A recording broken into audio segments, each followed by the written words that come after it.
Every year, up to 40% of our global food crops are lost to plant diseases. For a farmer, this isn't just a statistic, it's a field of worry. What if you could give your plants a checkup instantly? Introducing Guarden, an application that utilizes edge computing and artificial intelligence to provide you a low power, low cost solution to reliably detect and classify crop diseases within your farmland. Our technology has a wide range of agricultural applications, such as early detection and prevention of plant disease, large scale monitoring, automation, as well as precision farming. The potential is endless. And I'm here to give you a quick demo of our app Guarden. So this is the main predict webpage, and we can choose a file from our synthetic dataset. And we can click predict. And now this image is sent over to the Jetson Nano board where it runs the inference and tells us which types of diseases there are. This is an apple healthy leaf, and this is a tomato's a bacterial spot leaf, so this has a disease. And it even shows us the confidence of the models. Now here, if it's healthy, it just says that your plant is healthy. But if not, it uses the DeepSeek API to generatively generate a response from DeepSeek. Now here, we can even graph some statistics. So this is a graph of the number of diseases against time. Here we can do plot number of detected diseases against time. Here's a healthy apple leaf. So it was common in the 1st, 5th, 9th, and 13th hour. And we can even do something like comparing the occurrence of a disease alongside other diseases. So when gray leaf spot occurred, there was also late blight and 2 spotted spider mites. And we can even, and here's a table of the record of predictions, so we can see all the predictions that we've done. That sums up my demo. I will now give you a brief explanation on our synthetic dataset generator. For starters, we use the plant village dataset as our starting point, which consists of 38 classes and over 54,000 leaf images. To generate our new dataset is simple. We first systematically select images out of the plant village dataset. This is done to prevent future class imbalances within our final dataset. We would then apply edge detection on each of the selected images. This is done so we can extract the leaf out without its background.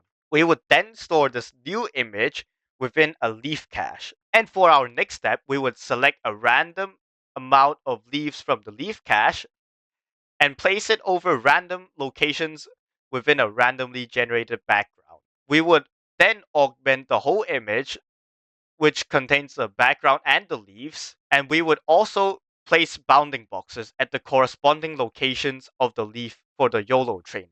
This new image would then be placed in the synthetic plant dataset, and we will repeat this process until we have enough data. I'll first talk about training the YOLO model. We trained the YOLO V8S model on the synthetic dataset for 68 epochs.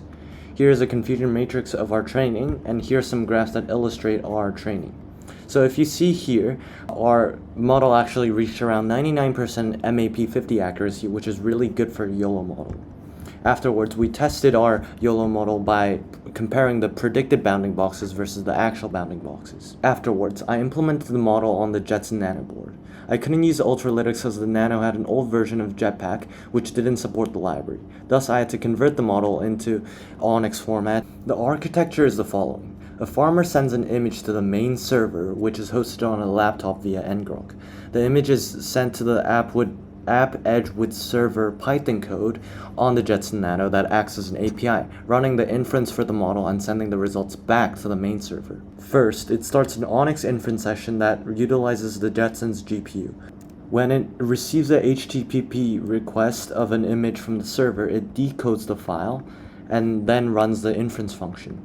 The function here first pre-processes the image to fit the standards of the model and then runs the inference with this pre-processed image.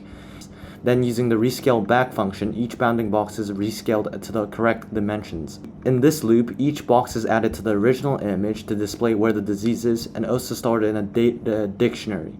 Finally, the original image is encoded, then sent back to the main server with a data dictionary in the JSON format. The app with Nano code is a modified version of the app without Nano code.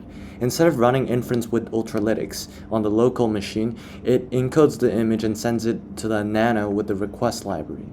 Afterwards, it receives and decodes the results from the Nano. The code is split into file directories as such on the screen. The main file, app.py, is responsible for hosting the Flask server. The HTML, CSS, and JS are stored in templates, and all the other files are used for storing data. The main page is called predict.html, in which I use Ginger and Flask, and where I use the chart.js and data table tools to make data visualization possible. The main file, app.py, is not only the file for running the server, but also the passage for most data transfer between client-side and server-side. Besides this, I use the DeepSeek API to generate AI analyses from the predictions. The data is saved in the main JSON file, predictions.json, and that enables me to access historical data from the server. I worked on the UI and the About Us page. For the UI, we adopted a minimalist design with three main colors, black, white, and green. At the top right corner, right here, users can switch between the prediction page, which allows them to detect plant disease, and the About page, which is a brief introduction to our project. They can also choose between dark mode and light mode, depending on their preferences. For the About page, we organized 4 text boxes with div HTML tags to make it look cleaner, and it will move a bit when you hover it.